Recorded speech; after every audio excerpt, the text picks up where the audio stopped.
झेंडूला फुलं आली म्हणजे आपलं काम संपलं असं जर तुम्हाला वाटत असेल तर तुम्ही मोठी चूक करताय. कारण झेंडूच्या फ्लोराच्या स्टेजमध्ये अळी, थ्रिप्स आणि इतर कीटकांचा प्रादुर्भाव जास्त वाढतो. त्यामुळे आत्ता घेतलेली काळजी पुढचं उत्पादन ठरवते.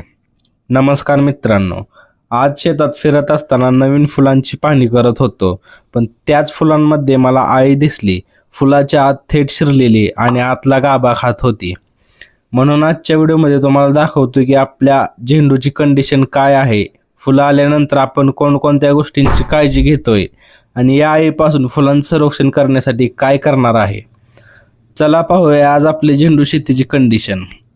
आपल्याला झेंडूला आता चांगली फुलं आणि कळी यायला सुरुवात झाली आहे. आपण 18 जूनला झेंडूची लागवड केली होती आणि आता जवळपास 55 ते 58 दिवस पूर्ण झाले. आता इथून पुढे आपलं मुख्य टार्गेट एकच आहे, या सगळ्या कळ्यांचं चांगल्या क्वालिटीच्या फुलांमध्ये बदल करायचा आणि जास्तीत जास्त माल हार्वेस्ट करायचा. कीटक आणि व्हायरस या सगळ्या गोष्टींकडे लक्ष द्यायला लागणार आहेच आपल्याला. पहिला महत्त्वाचा मुद्दा म्हणजे फ्लावरिंग स्टेज. यामध्ये सगळ्यात आधी काय करायचं, आधी आपण झाडाची कंडिशन बघतो. झाडाची वाढ चांगली आहे का, नवीन कळ्या किती आहेत, फुलांची साईज कशी आहे आणि झाड निरोगी आहे का. कारण फ्लावरिंग स्टेजमध्ये एखादी प्रॉब्लेम सुरुवातीला छोटी दिसते, पण आपण तिच्याकडे दुर्लक्ष केलं तर काही दिवसातच ती पूर्ण शेतात पसरू लागते. आपण बघतोय अळी थेट फुलाच्या आत शिरलेली आहे, म्हणजे अळी फुलांच्या आत राहून फुल खाते. कारण बाहेरच्या पानावर अळी असेल तर ती लगेच दिसते, पण अशी अळी फुलाच्या आत शिरलेली बाहेरून आपल्याला काही दिसतच नाही, पण फुलं खराब होत राहतं आणि आपल्याला ते कदाचित हार्वेस्टच्या वेळेला लक्षात येतं. म्हणून फ्लावरिंग स्टेजमध्ये फुलांची पाहणी करणं खूप महत्त्वाचं आहे. विशेषतः नवीन उमललेलं फुल आणि कळ्या एकदा हलवून बघा, अळी आहे का, फुलं कुरतडलेले आहेत का. पुढचा महत्त्वाचा मुद्दा म्हणजे बुरशी. पावसाळ्यामुळे अजून एक काळजी, आणि आपल्या भागात सध्या पाऊस आणि ह्युमिडिटी सुद्धा आहे. पावसाळ्यात फ्लावरिंग क्रॉपमध्ये 2 गोष्टी एकत्र मॅनेज कराव्या लागतात. एक म्हणजे किडी आणि दुसरं म्हणजे बुरशी. जमिनीत सतत मॉइश्चर राहिलं आणि शेतात हवा खेळती राहिली नाही तर फंगल प्रॉब्लेम वाढू शकतो. शेतीची ॲक्च्युअल कंडिशन बघून पाणी द्यायचं.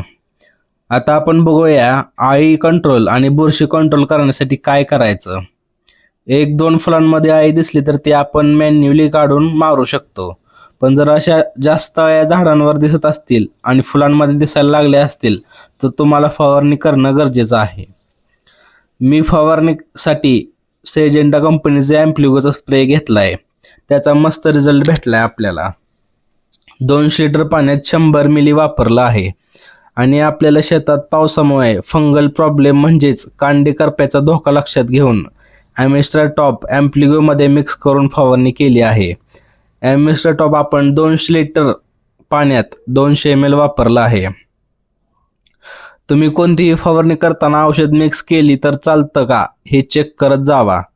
आता पुढचे काही दिवस आपल्याला शेतात रोजची पाहणी करावी लागणार आहे. आता हळूहळू आपली हार्वेस्टिंग जवळ येते. आत्तापर्यंत आपण जे केलं त्याचा रिझल्ट आता दिसायला सुरुवात होणार आहे. लागवडीपासून आत्तापर्यंत खत, फवारणी, पिंचिंग या सगळ्याचा फायनल रिझल्ट आपल्याला किती उत्पादन मिळते ह्यावर कळेलच. आता पुढच्या काही दिवसात याचा रिझल्ट कसा मिळतो, फळांची साईज कशी येते आणि आपल्या पहिल्या हार्वेस्टिंगमधून किती माल निघतो, हे सगळं मी तुम्हाला या चॅनलवर दाखवणार आहे. म्हणून जर तुम्हाला माझ्यासोबत सुरुवातीपासून शेवटपर्यंत पूर्ण झेंडूची जर्नी बघायची असेल तर चॅनलला सबस्क्राईब करा आणि कमेंटमध्ये काही प्रश्न किंवा सल्ला असेल तर विचारा. तुमच्या शेतात सध्या झेंडूला कितवा दिवस चालू आहे आणि फ्लोरा कसा आहे ते नक्की सांगा. पुन्हा भेटूया आपल्या पुढच्या फार्मिंग अपडेटमध्ये.